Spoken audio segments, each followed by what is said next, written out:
morning.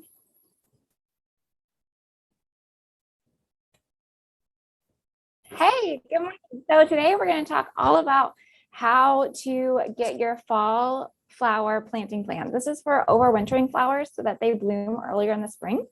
That's the basics of why you would want to plant fall flowers and all that stuff. So let me walk you through all the steps. I'm going to share my screen and get it all set up. Okay. All right. Let me make sure those are closed. Okay.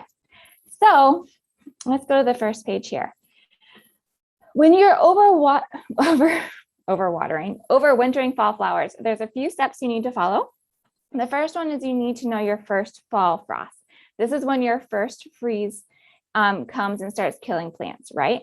So depending on where you live, this can be vary widely.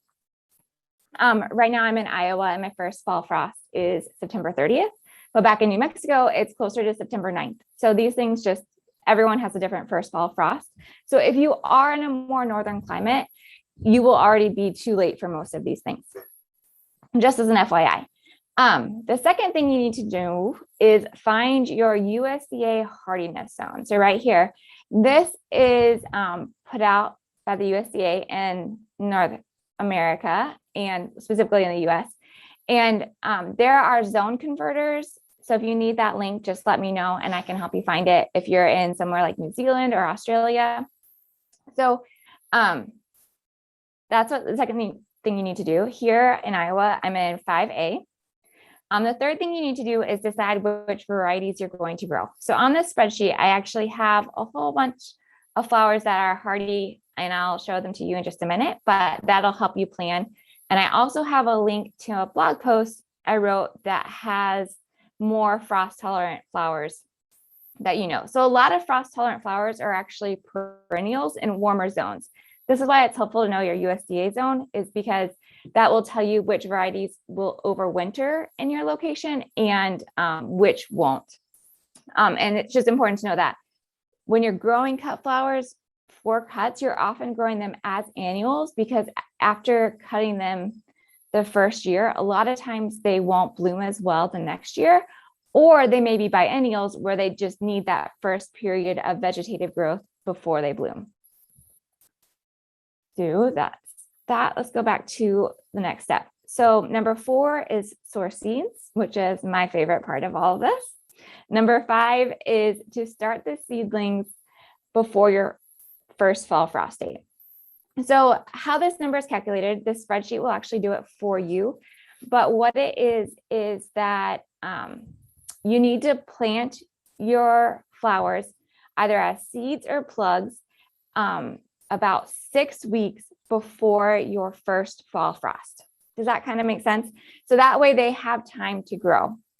So then you add on to that, if you're starting your own seeds just in trays or soil blocks, how much time you grow those seeds before you plant them outside. So you have your first fall frost date here, then you have your transplant date, and then you have your seed starting date. Number 6 is prepare beds for seedlings. Number 7 is order seeds and extension supplies. These are things like row covers, frost protection, low tunnels, high tunnels, whatever you have for frost protection. You can even mulch with straw, things like that. If you have access to it, that will help keep the ground warmer. Number 8 is harden your seedlings off 7 weeks before your first fall frost date. It's always a mouthful. But what hardening off, if you're not aware of what that is when you expose your seedlings to the elements. So they start getting actual sunlight, especially if you're growing them indoors on a seed starting rack or something like that. You want them to slowly acclimate to wind and sun and whatever your outdoor conditions are like. So I like to plan for a whole week of hardening off. So that's where the 7 weeks comes from, because 1 week for hardening off and then the 6 weeks before your first fall frost date that they're actually in the ground. So then number 9, plant your seedlings or direct seed them in the ground 6 weeks before your first fall frost date. And number 10, watch the night temperatures and have row covers, low tunnels on hand to set up. And there should be a number 11 that says, don't forget to water it. There's one florist I worked with, and he also manages a greenhouse. And he says, that's the thing that drives him insane, because people will buy flowers to plant in the fall, like perennials, and then not water them. So don't forget to do that. If you scroll down here, there's some important things just to remember.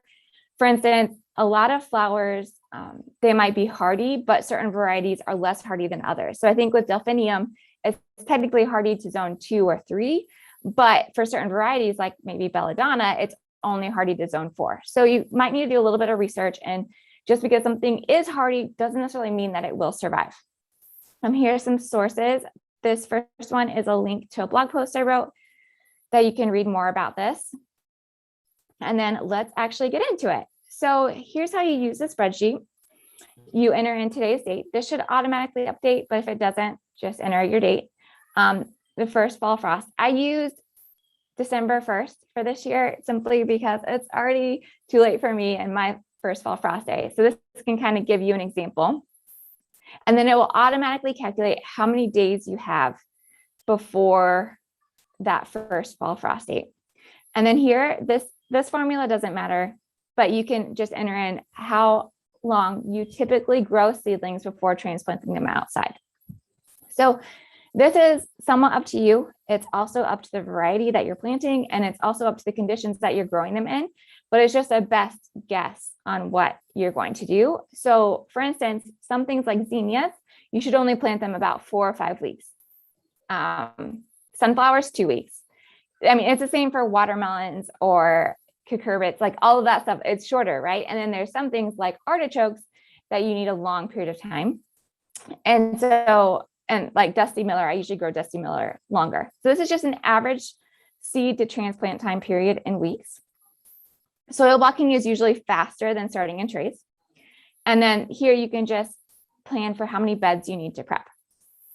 So if we go to this third tab, fall planted flower varieties, you can see up here, we have the name of the flower, the varieties, hardiness zone, will it overwinter? Do I direct seed it, transplant it, buy plugs, cover it, spring plant?